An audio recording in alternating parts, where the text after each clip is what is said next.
Wizard of Radical Self-Respect, everyone. My name is Jared Mello. Today I have a guest, Dr. Annie Kaszina. She is an author and a narcissistic abuse expert. The name of her two books are Do You Choose Your Dog More Carefully Than You Choose Your Husband? And Married to Mr. Right or Mr. Nasty is what it is. Mr. Nasty. I almost blundered that one. But Dr. Annie, thank you for joining me today. How are you? Well, I'm great, and it's a pleasure to be with you today, Jared.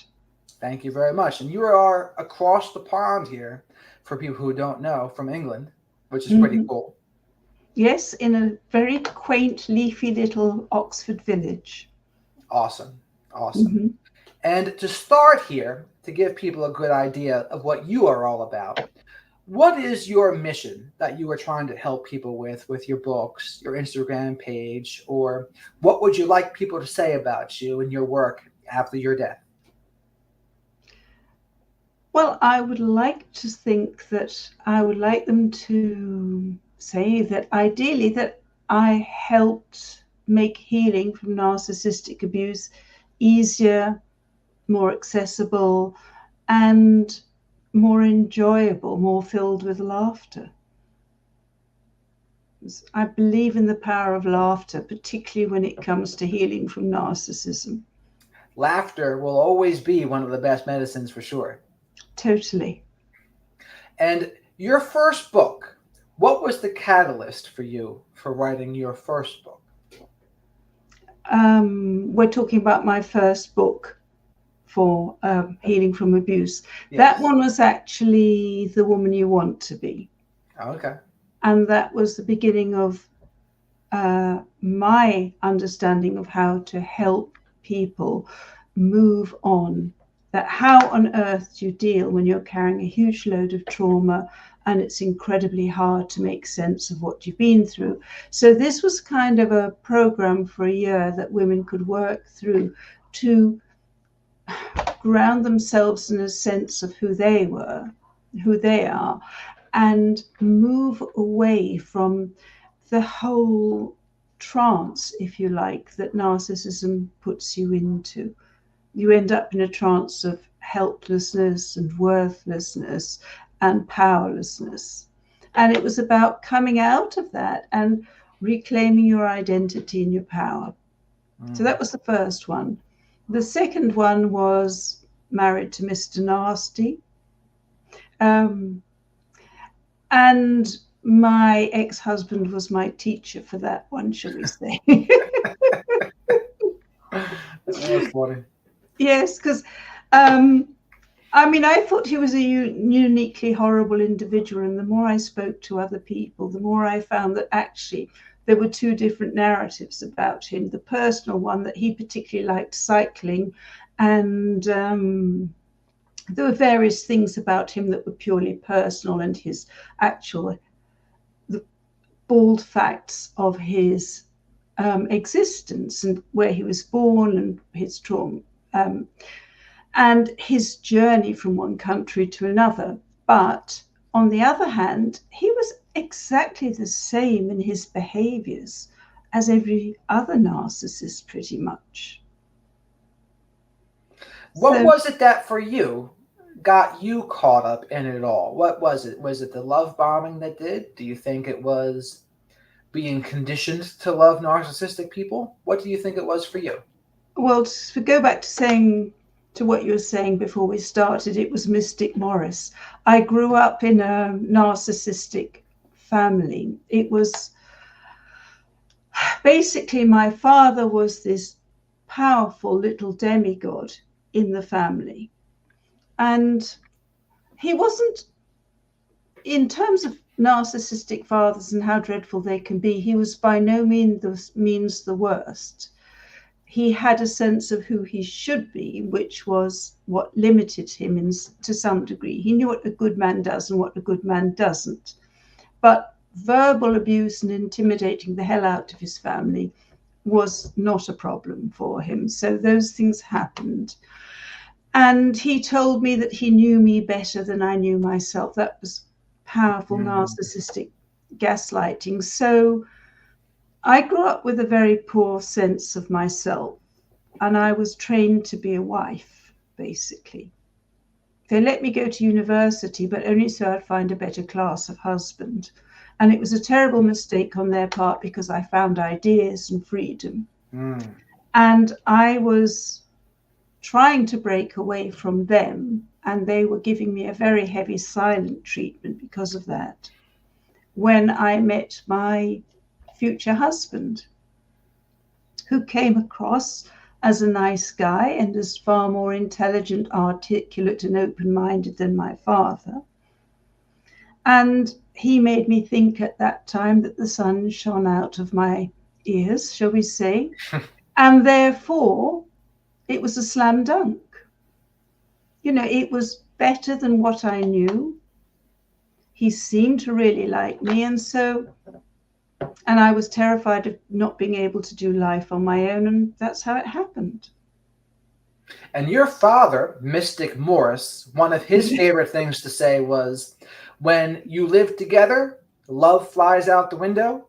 So, Well, I have to correct you on that because my father was the last of the Victorians, although he wasn't born till after Queen Victoria died. But hey, he actually said, when you get married, love, okay. because he would have threatened to kill himself, and he would have told me that my mother was dying if he'd thought I was living with someone without being married. But yes, he did say that. He said that on a very regular basis in our house, and it became very clear that he did not value love at all.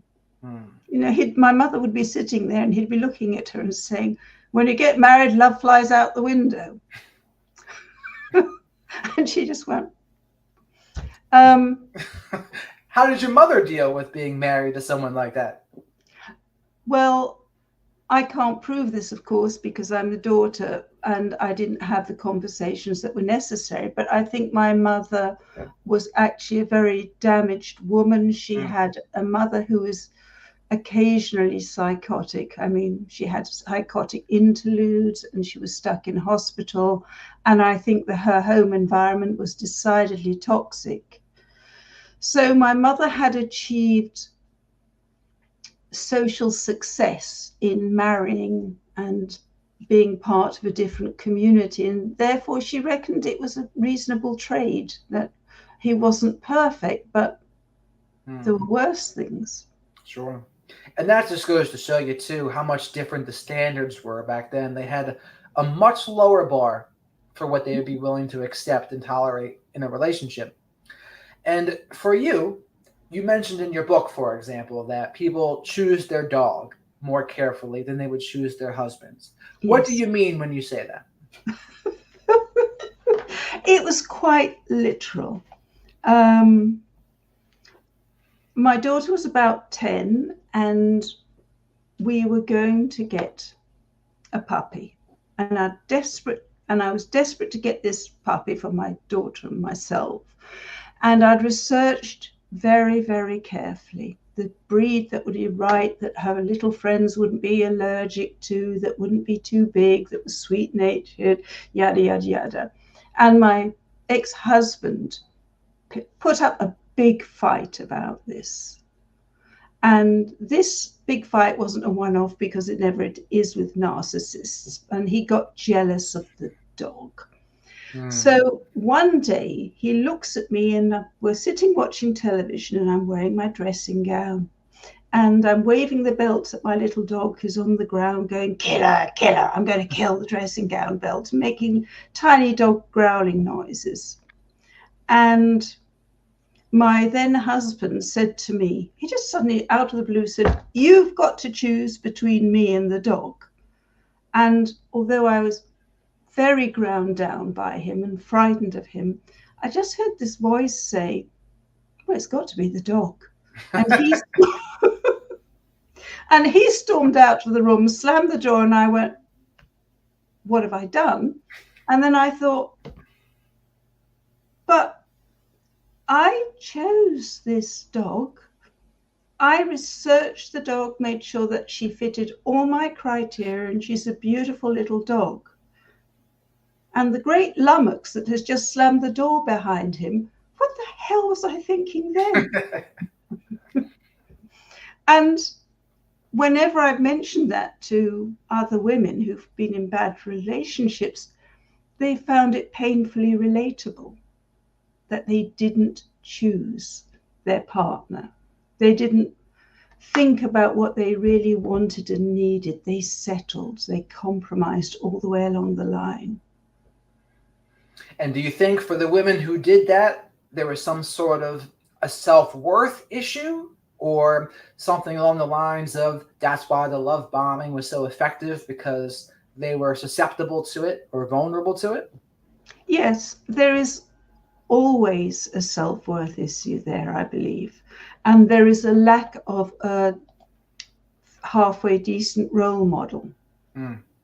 If you've grown up, as I did, in an environment where Mystic Morris could have temper tantrums whenever he liked, and mother would just say, don't upset your father, and things like that, you have the bar set very low. It's okay for men to dictate and be selfish and be hurtful.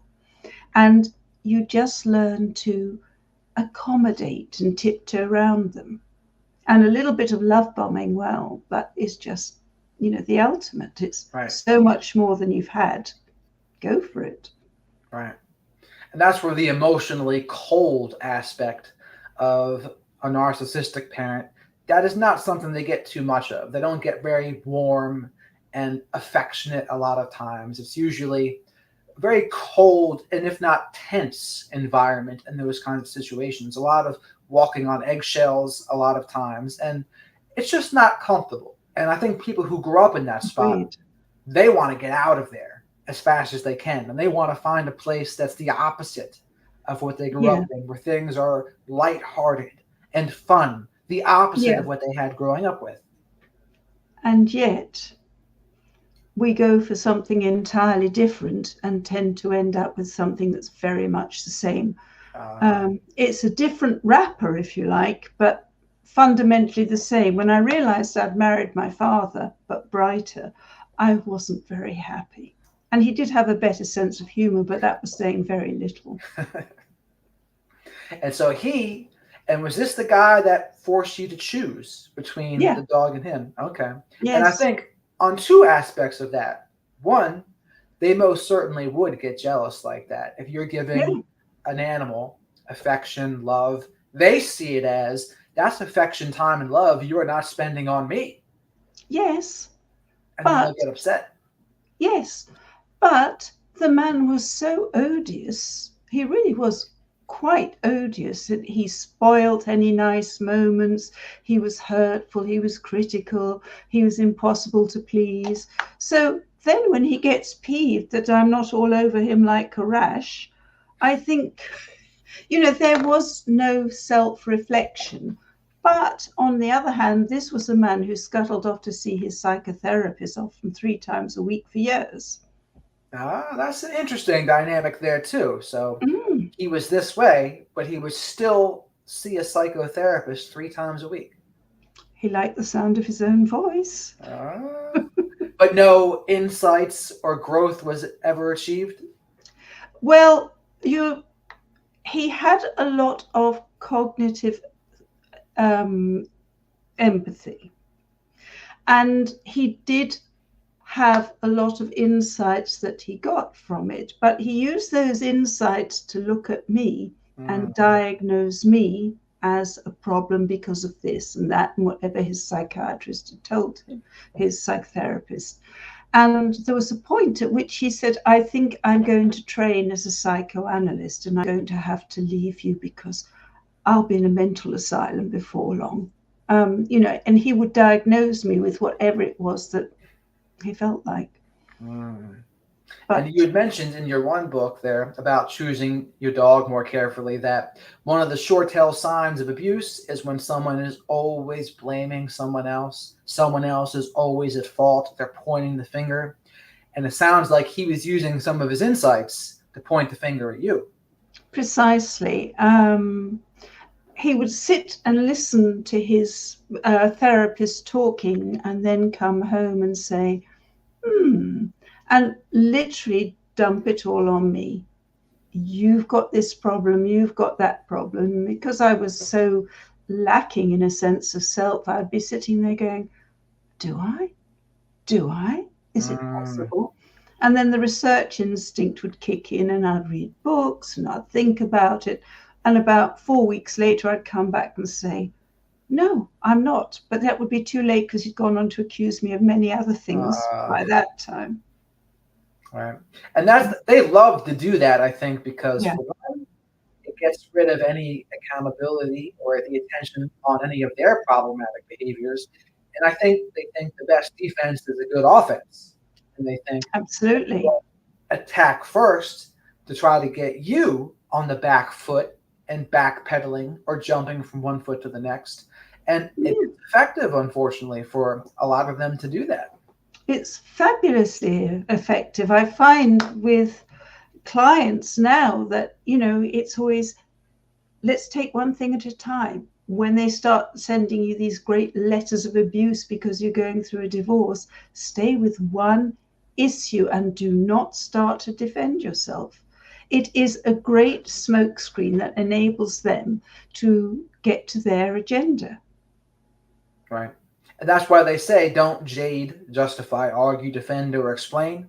Exactly. And I think for people, once they get to that point of awareness, no one can do that to them without them seeing it instantly. Where it is possible to get to that point where someone starts telling you about you or telling you what you're thinking and feeling, it's like, watch out for that, because that's usually a no good indicator there. Totally. I agree. It can take a while to get there. But the arrogance of someone that they think they can tell you how you're thinking and what you're feeling and assume they know better than you, that's absolutely breathtaking. We have to be experts on ourselves. I tell people that we are the expert on ourselves. Agreed. And I think, and that even goes in some cases, if people go to a psychiatrist, I would say to them, hey, you think they can diagnose you in 2 hours of an intake versus you your whole life? It's like you have experience with you. They're only going by what you tell them in this 2 hour intake here. So, and it's not to say psychiatrists are always wrong. It's just that they're only getting a 2 hour sample of who you are as a person.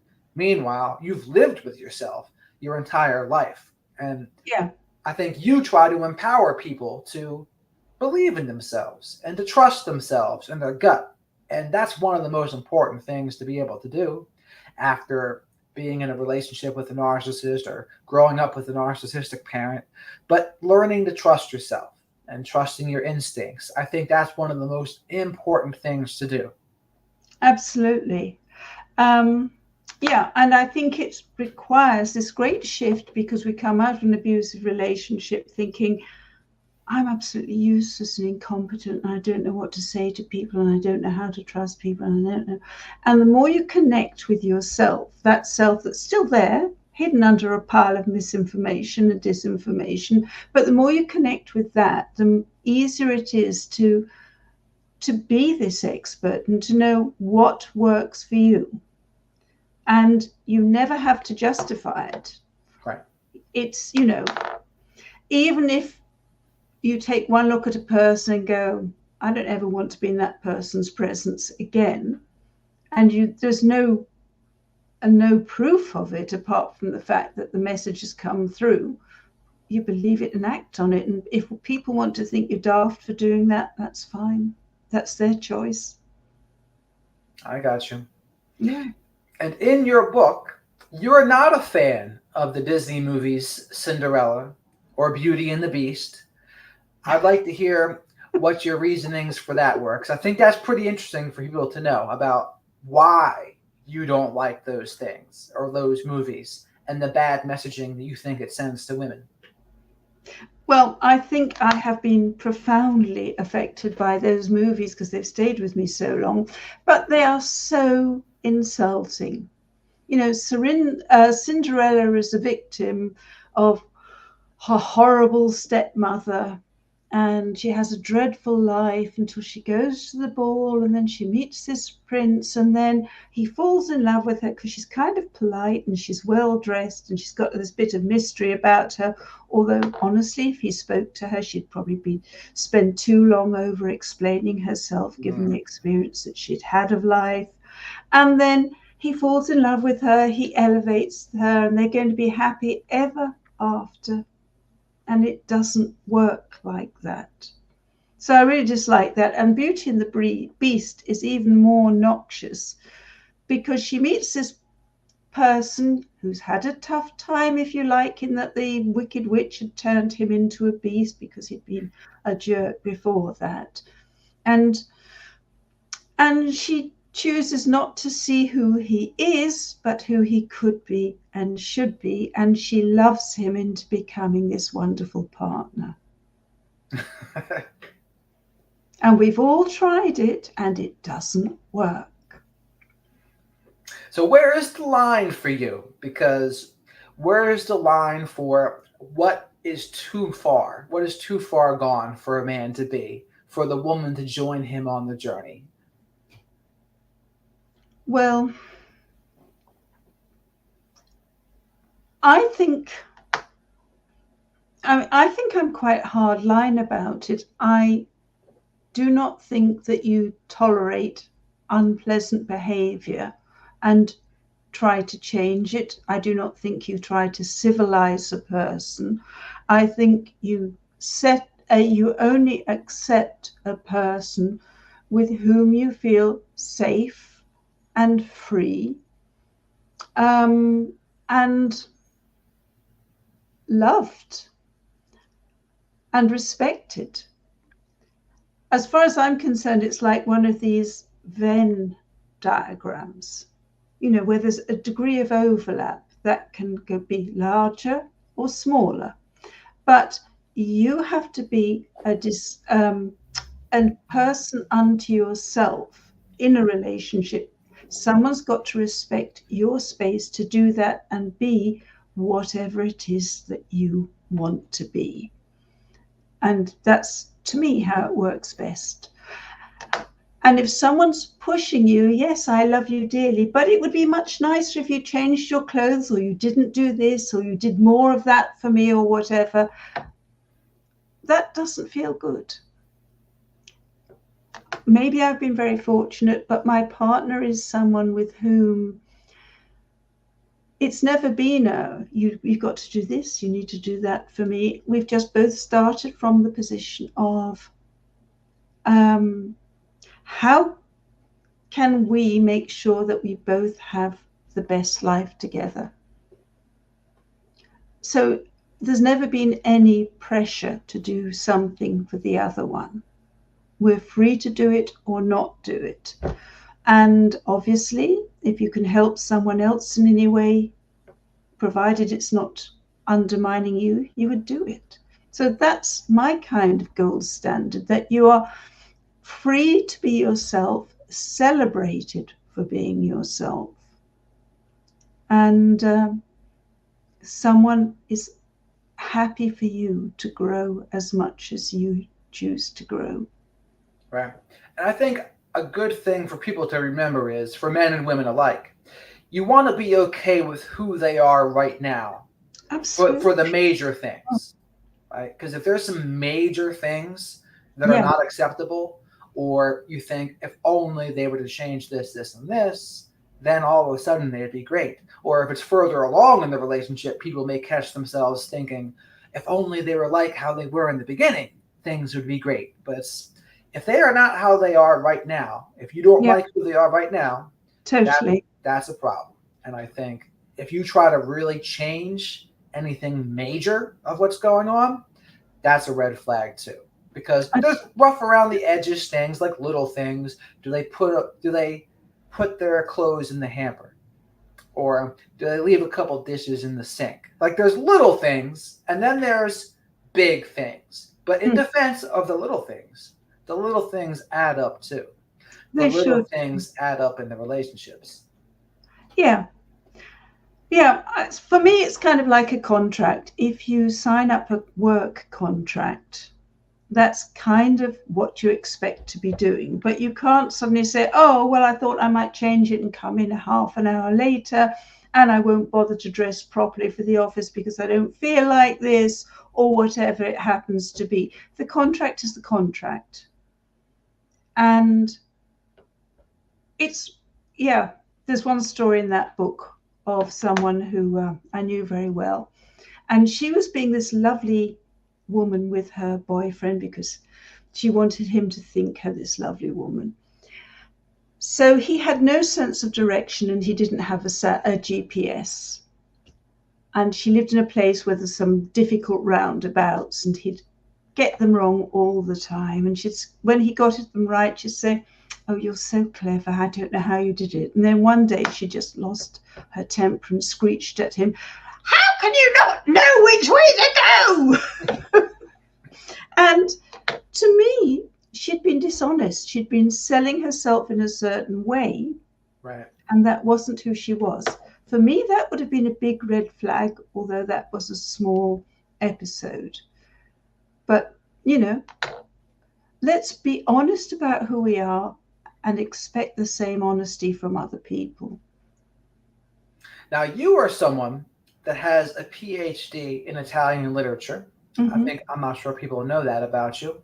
But are you familiar with, and not that he's Italian, but Milan Kundera? I think he's a Czechoslovakian author. Not very, no. But he wrote a book called The Unbearable Lightness of Being. And there's a way that sometimes fiction books have of telling non-fiction truths. And he mentions in that book that at the beginning of a relationship, you are basically writing your contract. Exactly. The 2 months, 3 months, 4 months, 5 months, 6 months, you are building what's going to be in that contract. And if time goes by, a year or two go by, and you're no longer doing what you did in those first 6 months, you risk being called unloving because you are now not doing what you did in the beginning when you were writing that contract together. And he says in the beginning, it is that contract period where if you try to deviate from that, it's probably going to be a problem. Totally. Yeah. So that's what I would say to people, to watch out with that aspect of things. And I think also people have to be on equal emotional maturity grounds for the very most part. You want someone on level with things. You don't want to be doing the work for them or trying to change them because they have to want to do that on their own. You can't help them if they don't want to help themselves. Yeah, and you certainly can't take on this poor wounded child and heal them, which is very common, that we rescue people because we're trying to earn the love we want. The poor puppet, as you say. Yes. Yeah. And there are plenty of them around because our little hearts go out to them. And my little heart still goes out to them, and I give it a good yank back to be where Well, some guys are very effective at having their woes me, the Eeyore pity party kind of thing, where they have a couple good reasons why things just didn't go their way. They were just one small break away from a big hit or making it big somewhere. And there's always something, though, that gets in the way. But they're good at telling the story about it. They're good at leading it up to the climax there, but it never comes to fruition, a lot of their stories. And there's a lot of people who are like that, where they're good at telling people things. They're good at saying they're going to do all sorts of things, similar in a future faking kind of manner. But when it actually comes down to doing it and the realities of it, not so much. But people get carried away with the words. The words, they run with them. If they like what they're hearing, they'll hold on to that tight. And they'll say, oh, they're going to do this one day. They'll do this one day. But then they never do. Absolutely. Narcissists are very good at spinning a great story. Sure. They just give you the fantasy that you can step into. And they're good at putting that picture together. And I think really good. Yeah. And they leave, I think one of the things that's the hardest for people to see through is they are usually good in the beginning at making people feel good. and lighthearted in the beginning. Right? They're able to Yes. paint a picture of something that won't ever really happen, but just the idea of it, they'll hold on to. And I think we see examples of that all over, even in the political world. Like, if you leave a good impression with people, they'll hold on to that good impression, regardless of any number of things that go sideways since then. But they'll hold on to that one thing. And I think romantic relationships can be very similar. Absolutely. And I know from almost everyone I've ever spoken to in this world that although on one level the person who seduced them with this fantasy and these promises was very attractive, there was a level at which they picked up on things, they knew it was wrong, but kept on anyway.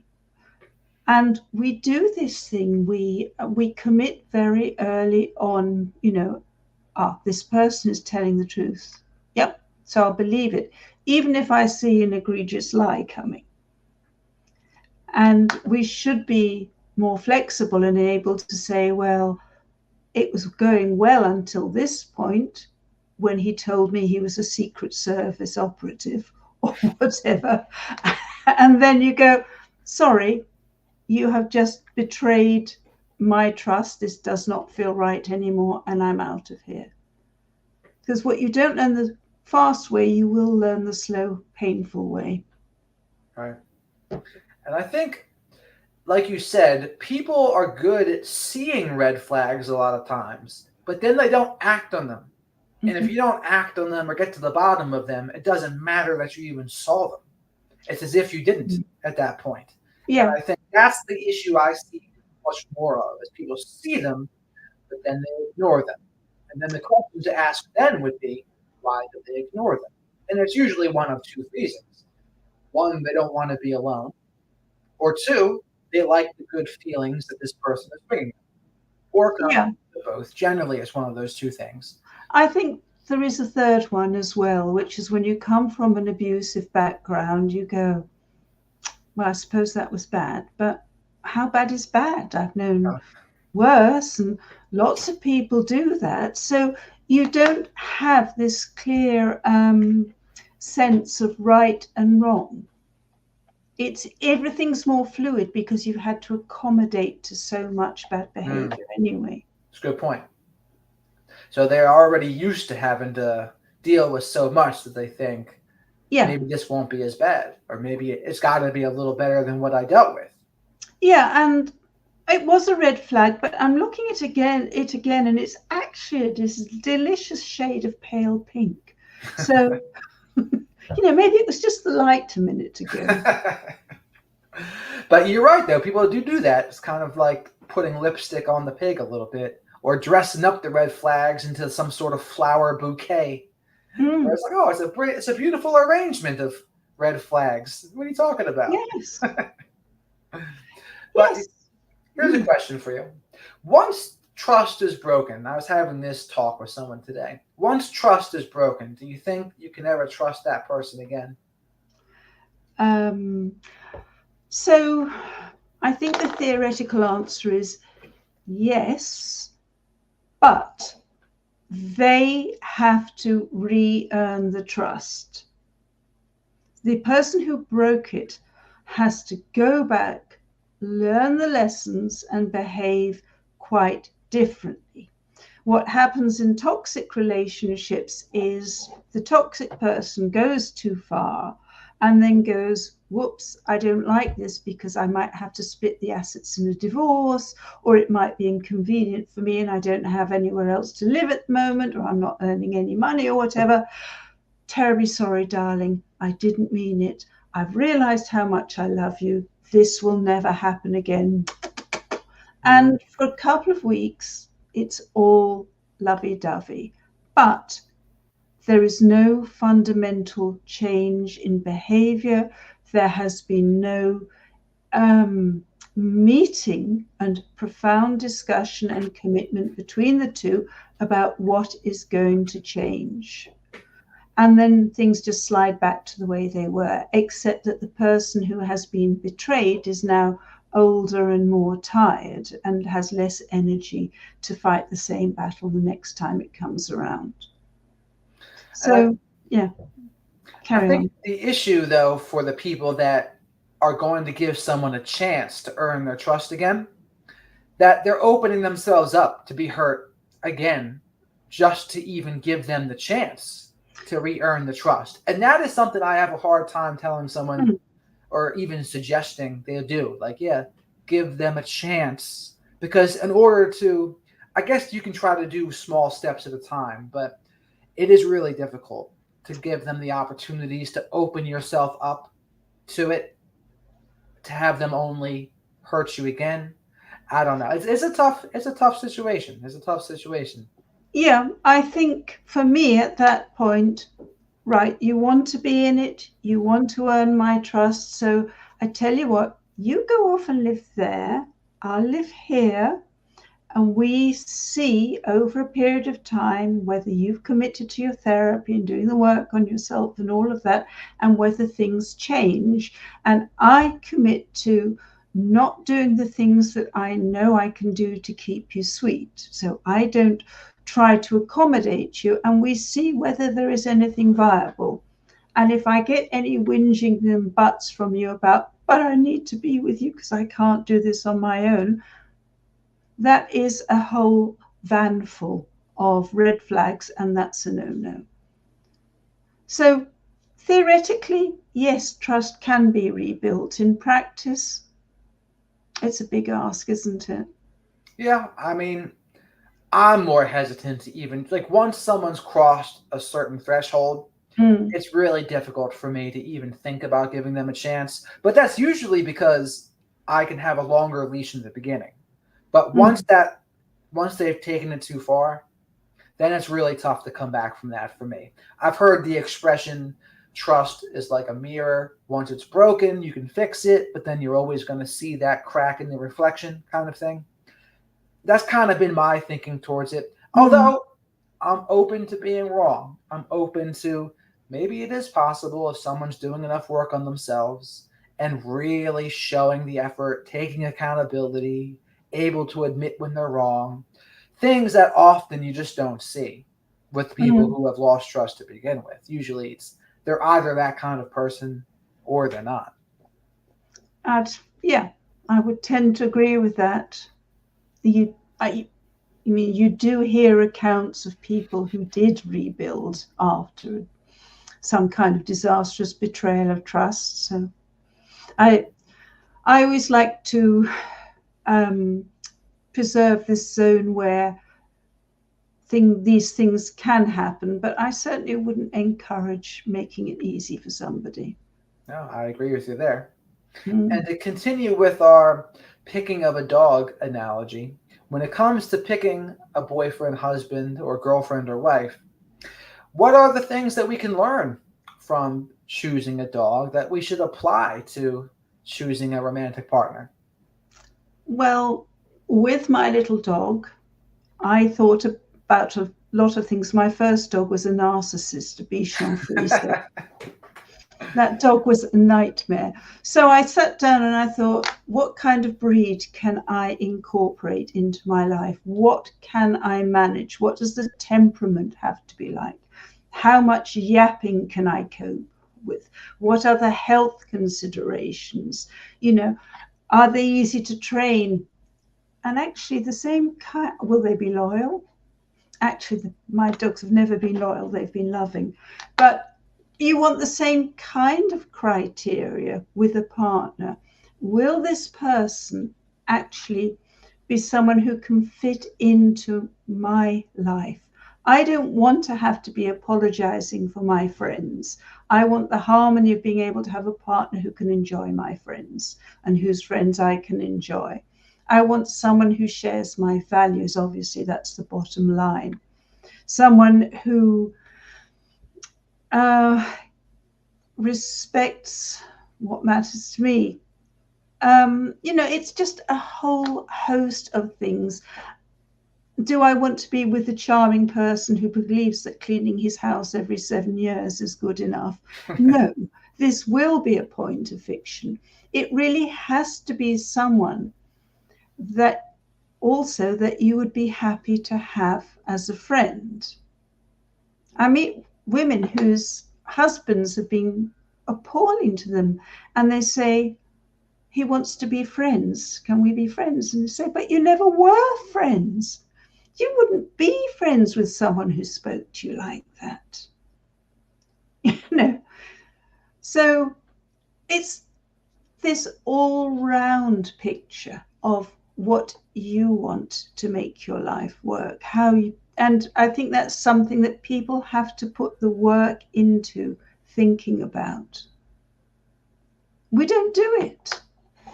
My first dog, I saw that breed, I'd never seen them before, in Harrods. And it was such a cute little thing. I thought, oh my God, this has got to be my dog. People do that with men and women too. Oh, she's so attractive. I want you to make her my wife. You know, crazy. What do you know about the person? So, you know, you've got to take the time, not just go window shopping for a partner, because it's a really good way to end up with a lousy partner, I think. No, I agree. And I think people struggle with two things, I think. One, there are people that you can be friends with, but then there's the people that it's harder to bring the friendship into a really highly charged attraction type scenario. Yeah. Usually you see people in one or the other, right? You're in a friendship couple, or there's the hot and heavy, super attracted. To have those two in the same person, that is quite the feat. But do you see that often? Or what do you think it's possible if someone that you're friends with, you can develop that kind of romantic feeling and attraction for? Or is it something that if it's just not there in the beginning, it's just not there? Well, as I understand it, within reason, women will find a man who is really nice to be around, more attractive than they might have done at the beginning. Right. But I think taking someone out of the friendship zone into a relationship zone is possibly quite a big ask. What I was saying was that if you think about what makes it nice to be around your friends, you don't want to settle for less in terms of compatibility, warmth, respect, easygoing nature, you know, just getting along with one another in a partner. But, you know, why would you want less companionability in a partner than you have in a friend? That's a good point. Yeah, so for me, that's important. And you want a bit of the hot and heavy thrown in as well. Sure, sure. And I think, what are your suggestions for women that are, because one of the issues I see a lot of women have after a toxic relationship is how to build up their belief in themselves again, how to believe that happiness and happy relationships, successful relationships are even possible because they get stuck. They get stuck in this rut. Oh, it's just not going to happen for me. And their belief in themselves is in the gutter. But what do you say to women and men who are in that kind of position? That it's a very normal place to be when you come out of one of these relationships. And it's a wonderful time not to date and to start to get to see who you really are and get to like yourself. And when you like yourself better, it becomes much easier to understand that another person might really enjoy you too. But it's a whole process of rediscovering yourself and integrating, I think, so many past selves that have been stamped down along the way. I think that's really important to be able to have a life on your own that you really enjoy with Yeah, hobbies, friends, yeah, goals, career, even pets too, where I think all of that, even pets. especially pets, Yes, especially pets, but they yes, all contribute to the whole in having a happy life, having a whole life while not in a romantic relationship. Totally. And I forgot to say that one of the non-negotiables for me is anybody, I don't care who they are, if they don't like my pet, they do not have a place in my life. Yeah, that's a good one for people too, because Yeah. I know because narcissists can go either way with the pets I've seen. Some of Mm, them are super into animals and they'll treat animals better than other humans. But not mine. others Mm, don't care about animals at all. And they're mm, just like, they can't even be bothered with an animal. But I've seen people say, watch out for how people treat animals because they'll think, oh, if he treats animals well, that means he's a good person. But not always. I think not agreed. always. You see the Agreed. Sopranos.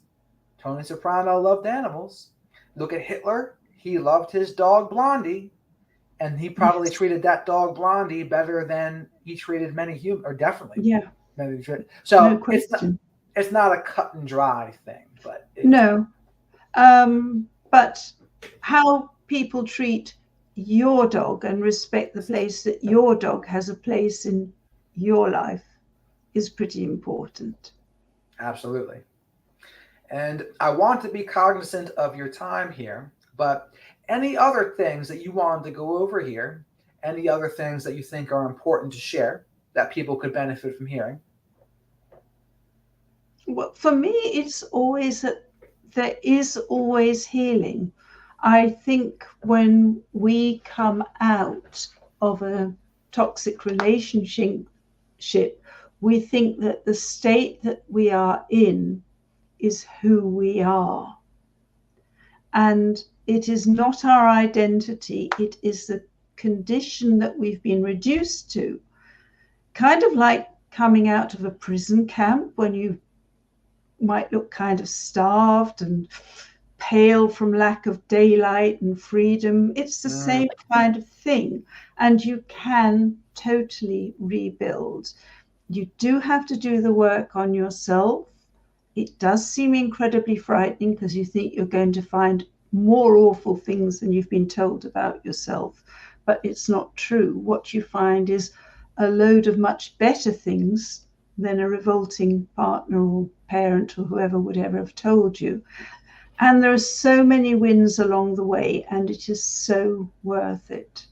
That's, for me, the thing. Healing is not as frightening as it seems, and it's a million times more rewarding than people can imagine. mm. I really like that analogy of coming out of a prison type scenario and Mm, you're malnourished and yeah, you're pale. You're a depleted version of yourself. exactly.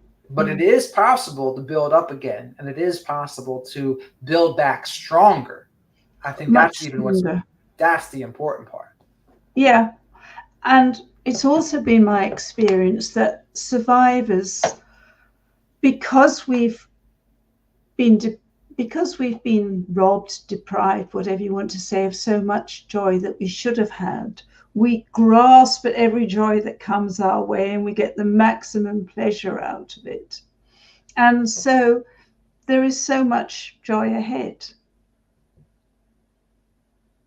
I think it's important to believe that fully, because if we Yeah, believe it fully, then I think our actions will show it. But if we don't believe it fully, we might be holding on super tight to any kind of happiness that comes our way because we don't really believe that there'll be more of it. And I think people, when they have that mentality, it keeps them in it a little bit. But to know, yeah, there's more. And I think when you're happy on your own, that contributes to there being more because they know, totally. okay, I have all these good things going on already. Yeah. Uh, I also think that the little bits of happiness or joy that we think we're holding on to, they're not that great. They're really not much. And it's just having this faith that I don't know what it's going to look like, but I'm ready to start thinking about it. And there can be so much more. And I often say to people, do your window shopping, watch the movies, look at your friends who are happy, see what it looks like when they look at their partners, see what it looks like when their face is light up, and think, I can have that. that can be part of my emotional wardrobe one day. Well, I think that's a great thing there to know that that can be a thing for people. I think that's very important. Mm. Well, any other closing thoughts you have here, Dr. Annie?